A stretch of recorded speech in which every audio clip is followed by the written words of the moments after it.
today we're going to talk about some of the things that we didn't do before we got to Japan, and now we do because everyone does it here. Yeah. Okay, so something that I love that most foreigners still don't like, so this is kind of, and a lot of Japanese people don't like it either, so this isn't even like, you know, Japanese thing. I love squat toilets!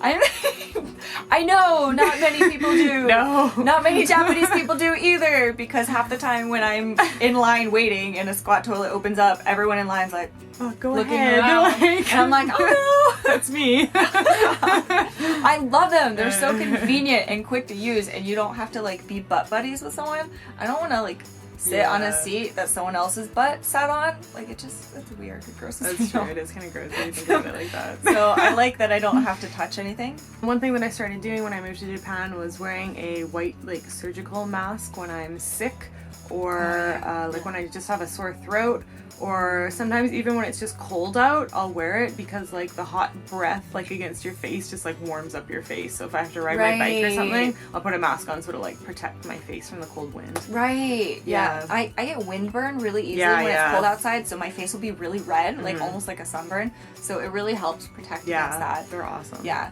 And I don't like having something over my face, but I got sick a lot the first year that I moved here, especially sore throats. There were always colds with sore throats, and it's really painful to breathe like dry air or cold air. So I always wore one because it would warm up my air and it would keep my air like moist when I'm breathing it in and out, so it didn't hurt my throat as much. I would actually go to sleep with one on when I had a sore throat.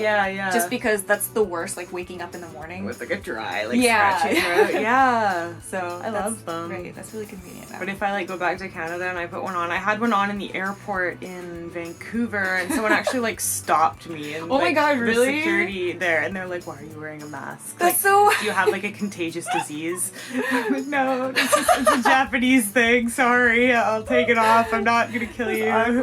Yeah, but Canadians don't wear them. Yeah. So I don't even remember what it's like not to think they're normal. Right? Yeah. But yeah, that would be if I was in America again, if I had never come to Japan and I saw someone with a face mask, I'd be like, oh, they must have some type of disease. Yeah. Yeah. Okay, so another thing that has changed is I still talk really loudly, like myself sometimes, but when I'm on a train, I'm very quiet, and now I get really annoyed if people are talking on the train. Oh god, don't go back to America then. I know. Like if someone is not using their indoor voice on a train around me, then I'm like looking at you and I'm like, these guys are so noisy. Like, just like glaring at them, like the old cranky lady on the bus, glaring at the teenagers. I just want to enjoy my quiet train. Yeah, it's so funny. You get used to stuff like that like didn't used to bother you. I know. Another thing that I don't really do anymore. I never did it too much in America, but you kind of have to dress up more in Japan than in America. Like people don't really wear sweats out in public, or like women don't go out without makeup. No. Hardly. Yeah, like even like they'll put something on, like lipstick or mascara or something, or draw their eyebrows on.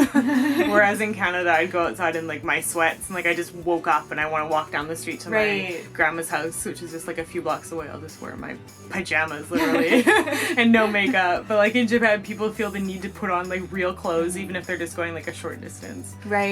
So yeah, that kind of changed. When I'm back in Canada, I still do the Canadian style though. I'm like, oh, finally. I can just wear my sweats everywhere. Yeah. I still go without makeup sometimes out in public here because I don't feel like I'm that bad without makeup. But I do wear normal clothes. Like I wouldn't go out in pajamas here. I'd feel really embarrassed. I mean, I felt embarrassed in America going out in pajamas, but if it was late at night or I was sick, I would just be like, I don't care, I'm sick, I'm gonna wear my pajamas outside, I'll do what I want. Just to like here, I wouldn't do that. I'd feel really awkward. And just to kind of balance this out a little bit, a couple things that we haven't adapted being here in Japan.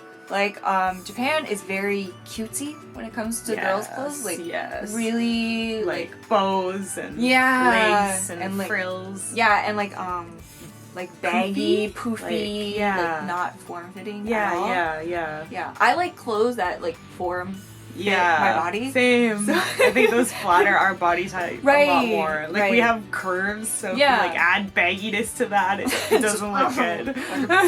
It looks really cute on Japanese girls. Yeah. And you know, I'm cool with whatever style people want to wear, but I don't like looking cutesy. Yeah. So I don't do like I'm not used to that. Cutesy eyebrow, or I mean like eye makeup or anything. Eyelashes I stick with like, you know, Western, like cat eye. Yeah. Cat eye, winged eye. Yeah, same. I do like the tights, the thigh high tights. Yeah, there are some Japanese fashion things that I've like incorporated that I really like. Right. Yeah. But just not the super cute. Yeah. One Japanese thing that I haven't really adapted to would be eating rice with every meal. Oh yeah. Like if I'll be hanging out with my Japanese friends and they'll be like, oh, what do you want to have for lunch? And I'll just be like, oh, let's go grab like something small, like a sandwich and a salad at a cafe or something. I'm not really that hungry. But they'll eat that and then they'll be like, oh, I don't feel like it's food if it doesn't have rice. Like it doesn't count as a meal if it doesn't have rice. I hear that so often. It's like you can get full on other things. It doesn't have to be rice. But When it's they have this mindset that you need the rice to get filled up. When we travel, June was so excited when we went to Indonesia because they ate a lot of rice. And so he was like, I'm finally somewhere where I can get my rice. He misses it when we're in America. Like we had to get a rice cooker when he's there so he can eat rice with his meals. Because he really misses it. That's so true. And I totally understand that. If you grow up with something, then you get used to it. Like that's probably like us with bread. Like if we all of a sudden couldn't have any bread, like I'd probably be pretty pissed. Right. Or maybe it's like us with cereal. Yeah. Another thing that I am a little ridiculously opinionated about in Japan is Japanese people back into parking spaces. Like always. Yeah. Like 100% of the time. No, like not even 90, like 100%. I don't think I've ever seen anyone pull it. Like it's very rare. Space. If you go to a parking lot, almost everyone has backed into a parking space. And the reasons I get for this is, oh, it's more convenient when I want to pull out. Or it's safer when I want to pull out so I can see and I don't run over any little kids. Well, you know what? In America, I backed out of all my parking spaces and I don't even have the little camera and I've never run over a little child. Like you could be running over the kids when you're backing into it. It's literally the same. You're gonna have to back in one way or the other. You're either gonna back in or you're gonna back out. So, right. Yeah, I've always found that really ridiculous. I know. And what gets me about it is it takes more effort to back into a parking space because it's a smaller area. Than it takes to back out of a parking space. So you are spending more time backing into a parking space than you would be backing out. So it like takes you more time in the end. If you're talking about efficiency, that argument does not work. I am very absurdly opinionated. Leave us your arguments in the comments if you disagree with us. Why you should back into a parking space. June does it all the time. Every single time he backs into a parking space. Yeah. Except like on the very rare occasion he'll pull in and then he'll announce it to me because it's so unusual. He's like, Rachel, I pulled into a space, and I'm like, yeah. Oh my god. Yeah, that's our lives. That's how we live. Alright, so those were ways that we know we've been in Japan too long, and also a couple things that we don't do here in Japan. Thank you for watching. Bye! Bye-bye!